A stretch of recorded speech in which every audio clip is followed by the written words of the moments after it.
Hukum istri minta dicilati itunya setiap saat.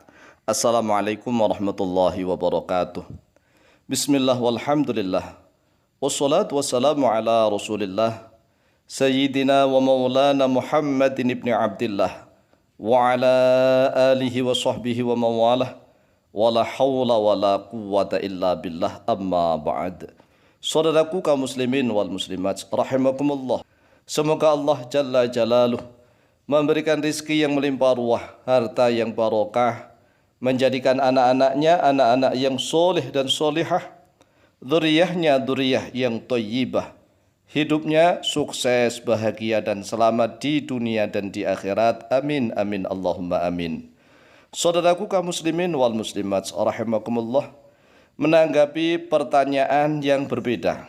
Yang satunya bertanya begini: bagaimanakah hukumnya seorang istri yang minta dicilati anunya setiap saat? Nah, kemudian yang kedua nih, ada yang menjawab, wah menjijikkan.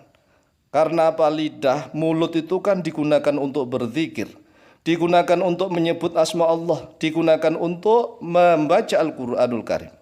Tapi mengapa dipakai untuk menjilati itu? Katanya begitu. Oleh sebab itulah, di dalam hukum Islam itu kita tidak boleh simpang siur, ya, tidak boleh simpang siur. Kita harus mengetahui ilmunya terlebih dahulu, kemudian kita baru komentar. Jangan sampai kita berkomentar tanpa tahu ilmunya. Oleh sebab itulah, mari kita simak nih penjelasan dari para ulama. Kita nukilkan satu ibarat dari kitab Al-Mawsu'atu Al-Fiqhiyatu Al-Kuwaitiyatu, yaitu kitab Mawsu'ah Al-Fiqhiyah Al-Kuwaitiyah. Wa qala al-Fanani minasy-Syafi'iyyati.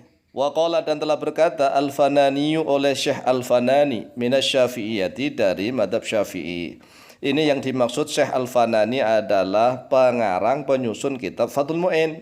Karena ibaratnya persis apa yang ditulis di dalam kitab Fathul Mu'in nih, kitab-kitab fikih yang sering diajarkan di pondok-pondok pesantren. Dikatakan begini: ya juzu, boleh. Nah ini boleh nih, hukumnya enggak sampai haram, enggak sampai sunnah, ya enggak lah, boleh saja, ya boleh.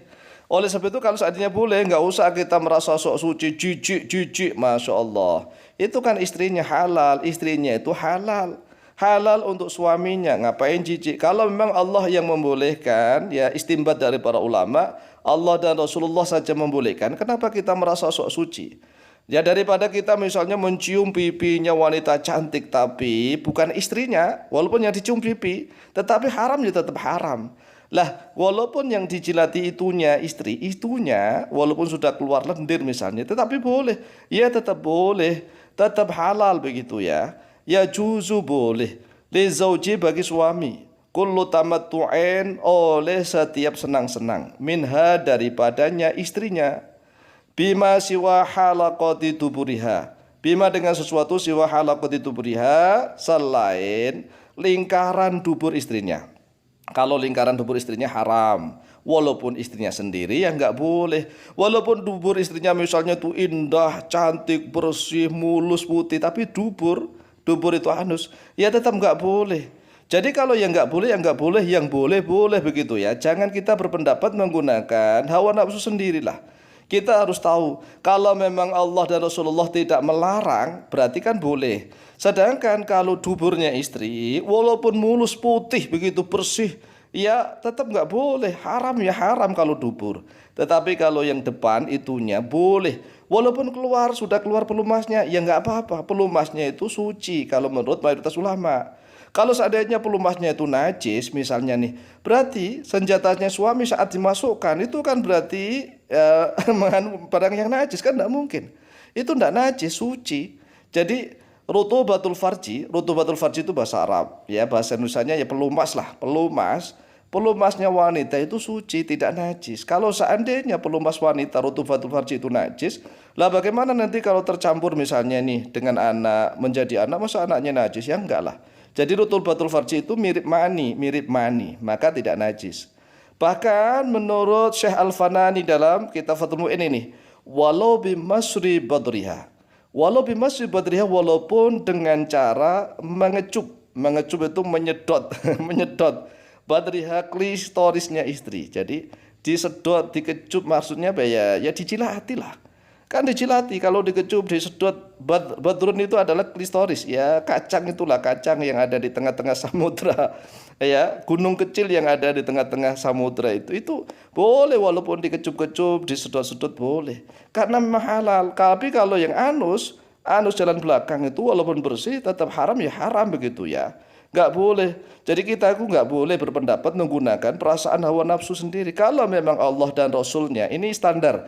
Allah dan Rasulnya. Jadi kan standar nih. Kalau Allah dan Rasulnya tidak melarang, boleh ya boleh. Walaupun mulut, lesannya sering dipakai zikir, dipakai membaca Al-Quran. Tetapi kalau mengecup, menjilati istrinya, boleh ya boleh. Tetap boleh begitu dah.